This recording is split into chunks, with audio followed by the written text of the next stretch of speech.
Hi friends, sa dami ng isyong kinakaharap ng ating bansa, ng ating mga pamilya, at ng ating mga personal na laban, halos hindi na masyadong napag-uusapan at nawawala na ang ating pansin sa kahalagahan ng mga panahong ito.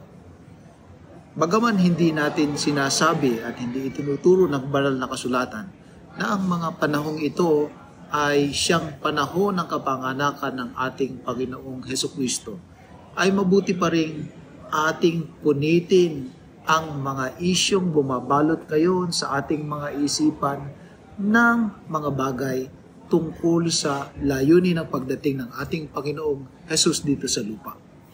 Sa aklat ng Lucas Kapitulo 2, ang talata ay 14, ay itinanyag ng mga anghel ang pabalita ng pagkapanganak ng ating Panginoong Hesukristo dito sa lupa at ang dahilan ng kanyang pagparito. Ang sabi nila sa 2:14 ng Lucas, "Glory to God in the highest heaven, and on earth peace to those on whom His favor rests." Isa sa pangunahing layunin ng pagdating ng ating Panginoong Hesukristo dito sa lupa ay upang bigyan tayo ng kapayapaan. At ang pagkakaroon ng kapayapaan ay sa pamamagitan ng pagtanggap sa Kanya bilang siyang Panginoon natin, sapagkat siya ang prinsipe ng kapayapaan. Palagi nating iniisip kung meron lamang sanang pagbabago sa isip ng mga tao, sa mga pulisiya, sa ating environment, baka magkaroon ng kapayapaan.